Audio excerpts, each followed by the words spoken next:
Teamwork makes the dream work. It sounds like some kind of sports slogan, but it's actually the title of a book by John Maxwell about the benefits of working together to achieve a common goal. Teamwork isn't a new idea in music education. We are used to emphasizing teamwork, especially in the ensemble setting. But are we overlooking an important dimension of our team? For the next few minutes, let's consider the role of parental involvement in music education. Why? After all, we are the experts. The parents have hired us as specialists to teach what, in most cases, they cannot. Research shows a connection between parental support and music achievement. In a British study comparing the achievement level of music students to the involvement level of their parents, researchers found that the most musically able children had the highest levels of parental support. So we may wonder, are parents actually interested in being involved? Researchers in the British study I just mentioned found that parents are not only interested in being involved with their children's music education, they are already involved. Another study involving elementary students found that over 80% of the parents said they could spend more time helping their children at home if they were shown how to do specific learning activities. It seems that, at least for many parents, it's not as much a question of whether they should be involved in their children's music education, it's more about how they can be involved in more effective ways. It's here that we as music educators have an opportunity. Specific recommendations for parents coordinated with the music instruction their children are receiving can be quite helpful. However, for the remainder of this presentation, I would like to present some larger, more general principles about parental involvement that apply to many ages of students and types of music instruction. The first of these is the connection between parenting style and motivation.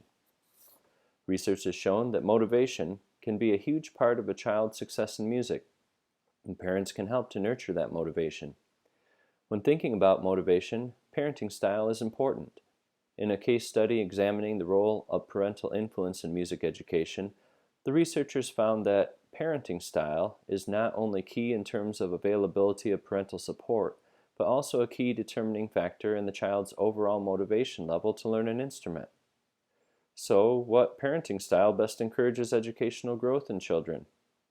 Research has shown that authoritative parenting practices increase the impact of parental involvement on school achievement and school engagement. What then is authoritative parenting?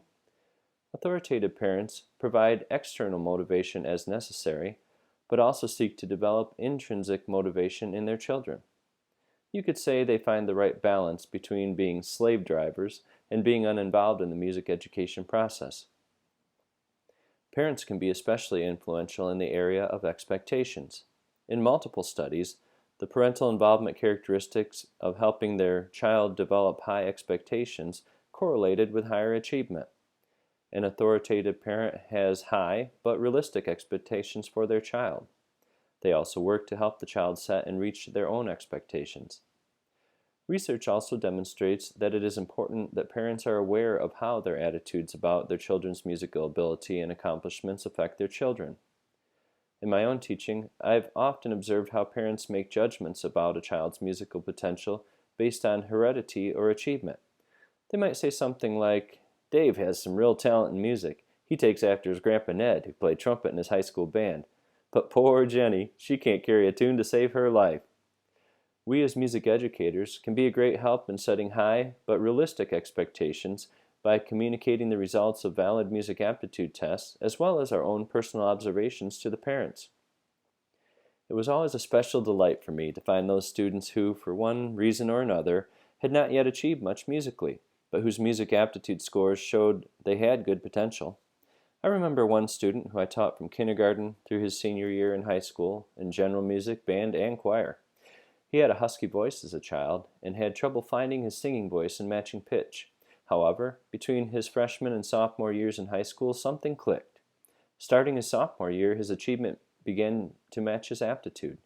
He became a section leader in band and choir, and one of my most enthusiastic musicians. Both he and his parents were glad we persisted, as was I. Parents can also positively influence their children's music achievement by being involved in music themselves. One research team put it this way: another factor that appears to have a positive effect on the music learner is the degree to which parents are involved in music activities.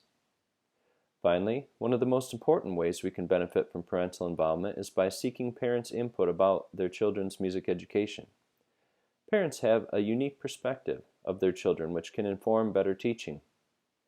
Susan Wharton Conkling, former professor of music education at Boston University, put it this way: by thinking of students as participants in a broad learning ecology that includes the family, music educators can recognize the importance of developing connections between home and school. The ideas in this presentation remind me of an ancient proverb found in the Old Testament book of Ecclesiastes. A threefold cord is not quickly broken. When we can build a threefold cord between music educators, students, and parents, and use this cord to pull together in the same direction, we can truly experience teamwork, which makes the dream work.